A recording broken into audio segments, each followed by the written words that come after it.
민중이라는 건 어리석은 거기 때문에 말이야. 이 민중이라는 그렇게 쉬운 건 줄을 내가 알아. 그렇지만 그래도 나는 민중을 믿습니다. 그들이 그렇게 속아 넘어가기 쉽긴 쉽지만 그들의 가슴 속엔 역시 참이 있습니다.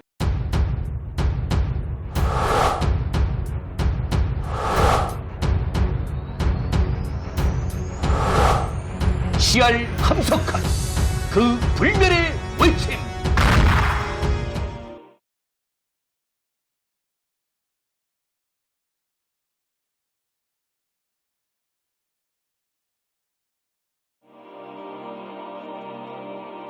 혁명의 철학,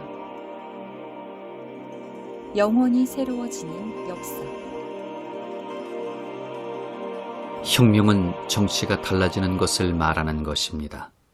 달라지되 어느 한 부분만 아니라 전체를 왼통 뜯어고치는 일입니다. 그리고 새 출발을 하는 일입니다. 혁명이란 말은 본래 옛날에 한 나라가 망하고 새 왕조가 들어설 때 썼던 말인데 혁자가 그 뜻을 나타냅니다. 혁은 익힌 가죽이라는 글자인데 짐승의 날가죽, 곧 피를 익혀서 털을 뽑으면 모양이 전혀 달라져서 새 것이 됩니다.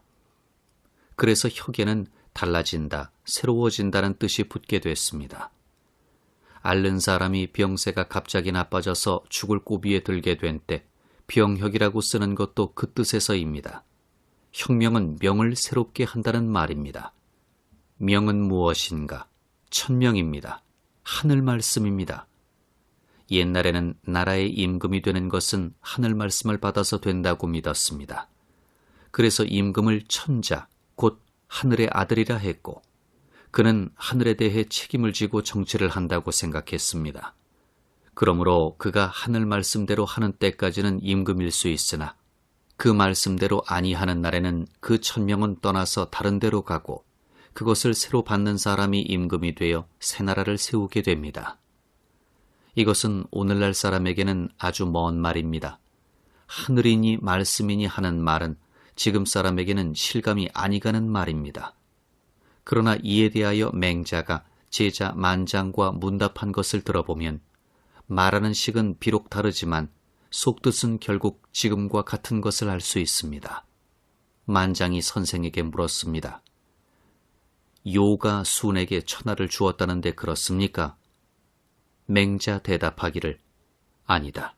천자가 누구에게 천하를 줄 수 있는 것 아니다.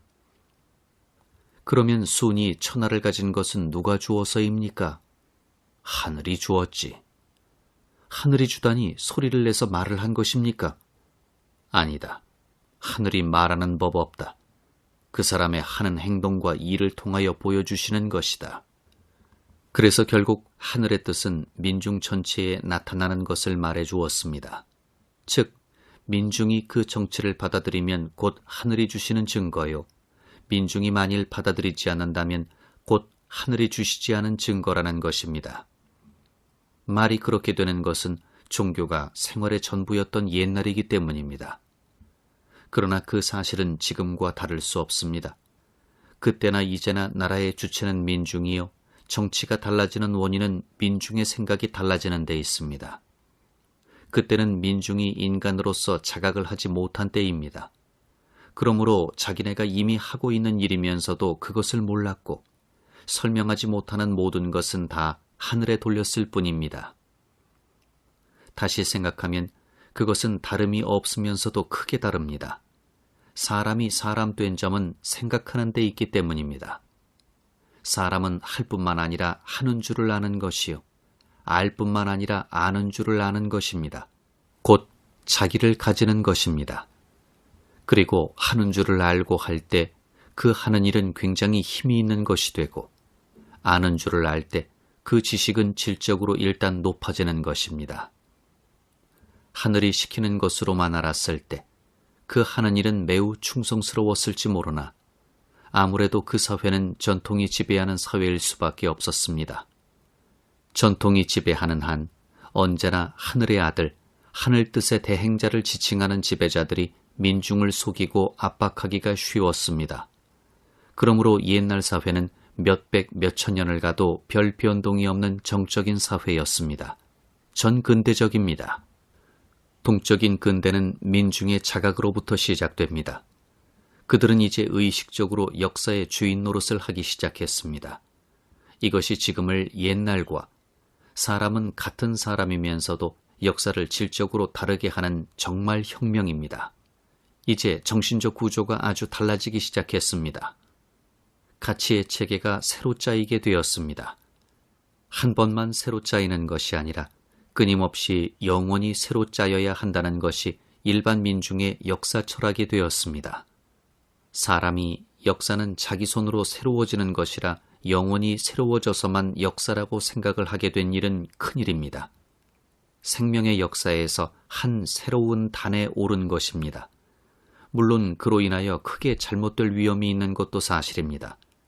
그러나 위험이 있다는 것이 그 일을 부정하게 하는 이유는 되지 않습니다. 생명의 길은 언제나 모험의 길입니다. 영원히 새로워지는 역사라 했지만 그것은 단순한 변동의 계속이라는 말은 아닙니다. 새롭다 하는 데는 목적의식이 들어 있습니다. 토론을 하자면 한이 없지만 아주 막연하게나마라도 진보라는 생각 없이는 정신적, 물질적을 막론하고 유신론, 무신론을 구별할 것 없이 현대 사람의 살림은 있을 수 없습니다. 진보라 하는 이상 무의식 속에나마라도 어떤 의미의 실현을 목표로 하고 있습니다. 이 점이 역사를 옛날처럼 되풀이하는 것으로 보지 않고 어떤 의미를 가지고 발달 혹은 전개되어 나가는 것으로 보는 것이 현대 정신의 또 하나의 특징입니다. 발전이기 때문에 역사는 불연 속의 연속일 수밖에 없습니다. 역사적 현재는 늘 새 출발을 명령합니다. 그러므로 그것은 끊임없는 혁명일 수밖에 없습니다. 혁명의 근거. 왜 혁명적이어야 하나? 첫째, 이 생명의 성격이 그렇기 때문입니다. 이 역사는 자라는 역사이기 때문입니다. 나무는 연륜을 지어야 하고 뱀은 허물을 벗어야 합니다. 둘째, 사람은 생각하는 존재이기 때문입니다. 객관적인 세계가 사실 자라는 것인지 아닌지는 구경 잘라 말할 수 없을는지 모릅니다. 그러나 적어도 그 객관을 대하는 우리 마음은 자라는 것입니다. 마음은 이른바 출입무시 막지기향이라고 들고 나고 그 자리를 알 수 없는 것이 마음입니다. 움직이는 것, 변하는 것이야말로 생각입니다. 변하지만 그저 변하는 것이 아니고 시간을 가집니다. 시간은 마음에서 나갑니다. 기억을 하고 상상을 하는데 시간이 있습니다. 변하지만 변한 것을 버리는 것 아니라 자기 속에 가집니다. 쌓인 것이야말로 마음입니다. 앞은 뒤를 돌아보고 뒤는 앞을 돌아보아 살아있는 하나를 이룹니다. 그것을 의미라 합니다. 이러므로 우리 살림은 혁명적이 아닐 수 없습니다. 셋째, 그러나 그보다도 정말 우리 살림으로 하여금 혁명적이 아닐 수 없게 하는 것은 정치관계입니다. 사람은 생각하는 자유를 가졌습니다. 그러므로 동도하지만 반동도 할 수 있습니다. 지식은 선 지식도 있지만 또 악 지식도 있습니다. 생각을 할 줄 알기 때문에 일부러 천지에 있는 원리를 막고 구부릴 수 있는 것이 인간입니다. 더구나 권력을 가졌을 때 그렇습니다.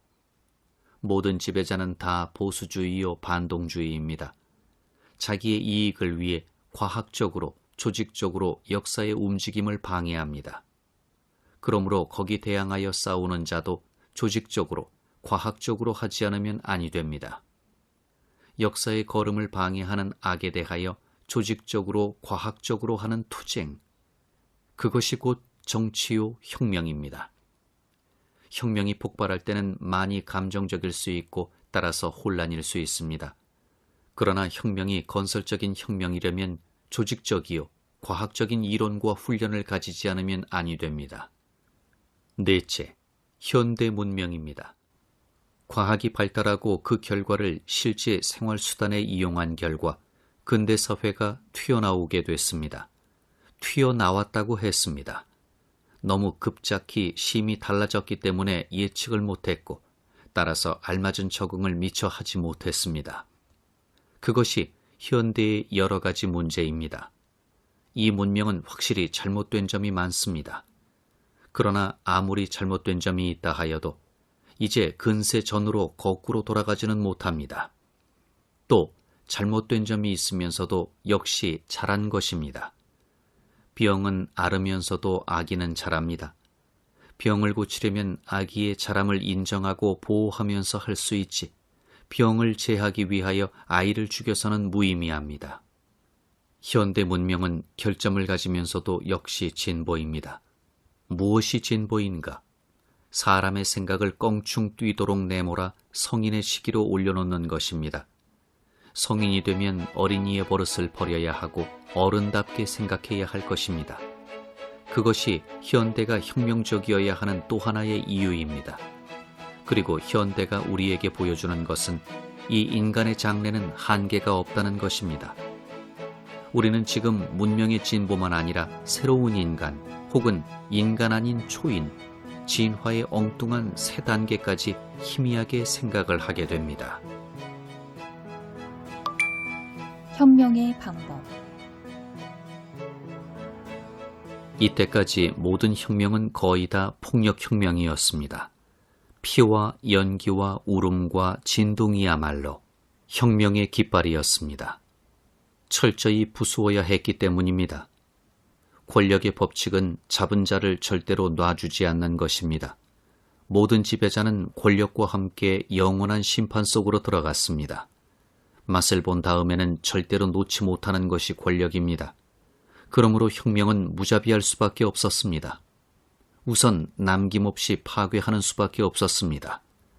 그리하여 거의 모든 혁명가는 반혁명자로 떨어져 버렸습니다. 그러나 역사는 그러한 비참한 길을 걷는 동안에 진행이 되어 왔습니다. 근대 민주주의에서는 그 패단을 알기 때문에 길을 마련하지 않은 것은 아니었습니다. 합의제, 임기제를 만든 것은 어진 일이었다고 해야 할 것입니다. 그러나 그것은 언제나 바로 실행되지 못했습니다. 민주주의 뒤에는 여전하게 국가주의가 도사리고 있었습니다. 사람이 나를 위하는 것은 감정이요, 전체를 위하는 것은 도리건만 감정은 언제나 도리보다는 강했습니다. 그런데 민주주의라는 나라마다 헌법에는 도리가 살아있건만 보다 더 감격적이요 선동적인 국기는 언제나 법전을 가리워서 보이지 않게 했습니다. 국가주의는 뭐냐 하면 결국 따지고 들어가면 폭력주의에 들어가고 맙니다. 혁명에서도 폭력에 대하여는 폭력으로만 이라는 것이 표어로 되어 있었습니다. 영국의 혁명이 그랬고 프랑스의 혁명이 그랬고 러시아의 혁명은 더했고 종교개혁까지도 폭력이 없지 않았습니다. 이제 여기 변동이 생겼습니다. 무기의 발달이 극도에 오르고 전쟁의 규모가 끝까지 커지고 본즉 무기를 두고도 쓸 수 없고 전쟁을 하고 싶으면서도 못하게 됐습니다. 이제 인류는 전쟁을 그만두느냐 그렇지 않으면 스스로 멸망의 길을 택하느냐 하는 끝장에 올랐습니다. 시골뜨기가 양반이 쓰다가 벌써 내버린 감토를 뒤늦게 주워 쓰고 출세나 했거니 하듯이 이때껏 남의 무력 압박 밑에 신음하던 식민지 후진 약소국가라는 것들이 뒤늦게 해방이라고 되니 평생에 두려웠던 무기를 가져보는 것이 크게 잘난 듯해 남의 전쟁을 맡아 합니다. 현대식의 돈키호테들이 해가 올라온 후에 도깨비처럼 세상도 모르고 그야말로 백귀 야행을 하지만 전쟁으로 문제 해결이 될 수 없다는 것은 천하가 환히 알고 있습니다. 이제 혁명은 폭력 철학, 그것, 전쟁, 그것을 혁명해야 하는 단계에 이르렀습니다. 평화를 위한 전쟁이란 말은 뒷골목에 코 흘리개를 속이는 엿장수의 엿보다도 옅은 수작이 돼버렸습니다. 이제 폭력으로는 혁명을 못할 뿐 아니라 그야말로 키로 불을 끄려는 듯한 반동입니다. 그러므로 문제는 자연 국가주의에 가맺히게 됩니다. 혁명의 목적은 공을 살리기 위해 살을 죽이는 데 있습니다. 프랑스의 혁명정신 속에 살았고 민주주의 투사였던 빅토르 위고는 폭동과 혁명을 구별해 말하면서 폭동은 물질적 동기로 일어나는 것이고 혁명은 정신적 동기로 일어나는 것이라고 했습니다. 정신이 무엇입니까? 공을 위하는 것이 정신입니다. 그런데 공이 무엇입니까? 천하위공입니다. 세계가 곧 공입니다. 지난날에는 제각기 제 나라를 위하는 것이 의의가 되고 선이 됐는지 모르겠습니다. 그러나 이제는 세계에 내놓은 나라라는 것이 없습니다. 살아도 인류 전체가 같이 살고 죽어도 인류 전체가 같이 죽게 된 것이 오늘의 세계 현실입니다. 내 집 앞에 개통이 좁다고 바다가 없다는 것은 어리석은 일입니다. 이제 세계가 하나입니다. 종교적인 구원을 결정하는 것도 세속적인 복지를 결정하는 것도 전체입니다. 하나로서의 세계입니다. 천재시대는 이미 지나갔습니다. 영웅시대도 지나갔습니다. 특별히 잘난 개인 혹은 한 무리의 사람들이 생각을 해내서 그것을 민중 앞에 내놓으며 위에다 씌우고 그것을 계시라 하며 선이라 하며 그렇게 살라고 가르쳐주던 것은 이제 지나간 이야기입니다. 이제 과학의 발달이 있어도 전체의 협동에 있고 도덕적, 종교적 지혜가 있어도 전체에 있으며 정치적 정의가 있어도 전체에 있습니다. 이제 민중이 천재에게 배우는 것 아니라 전체 민중의 겸손히 잘 배우는 사람이야말로 착하고 지혜롭고 용맹 있는 사람입니다. 이제 혁명은 전체의 협동으로서만 될 수 있습니다. 가령 아주 알기 쉬운 신뢰를 하나 든다면 핵무기 문제입니다. 핵무기에 인류의 운명이 달린 것을 누구나 잘 알지만 그것을 방지하는 일은 오직 하나, 세계 민중의 정치가, 군인, 학자, 종교가가 아니고 단순한 민중이 깨어 세계적으로 하나 될 만큼 그 양심과 지식이 올라가는 것밖에 다른 길이 없습니다. 누구에게 기대하며 누가 그보다 더 힘있고 어질 수 있습니까? 결코 개인의 가치를 내리기 위해 하는 말이 아닙니다. 도리어 개인의 완전한 자유 발달을 위해서 하는 말입니다. 개인의 참 발달을 막고 병들게 하는 것은 개인주의와 그것의 변태인 집단주의입니다. 개인의 정말 발달은 전체가 개체 안에 있고 개체가 전체 안에 있는 사회에서만 가능할 것입니다. 국가주의를 배격하는 것은 그 때문입니다. 지금 국가가 전체를 가장하고 속이는 그 우상 숭배주의 때문에 민간의 물질적, 정신적, 영적 에너지는 얼마나 쓸데없이 소모되고 있는지 모릅니다. 우리는 단순히 세계의 발달만 아니라 위에서 말한 대로 새 인류가 나타날 가능성까지도 내다보고 있는 이 진화의 시점인데 그러한 변화는 개체의 자유가 절대로 보장이 되는 전체 안에서만, 바꾸어 말한다면 생각을 전체로서 하는 사회에서만 될 수 있습니다. 마지막으로 한마디 맺어서 말한다면 우리는 이 한이라는 나라는 그러한 혁명의 앞장을 서자 해서만 빛이 있습니다. 다른 것을 다 못해도 다른 것을 다 못했기 때문에 생각의 앞장을 설 수 있습니다. 언제나 혁명의 앞장은 잘난이보다는 못난이가 서는 것 아닙니까? 그리고 그 지극히 작은 자도 요한보다는 큰 것이 하늘나라의 헌법 아닙니까? 앞선 자가 뒤에 서고 뒤선 자가 앞을 서게 되는 것이 새 시대의 논리 아닙니까?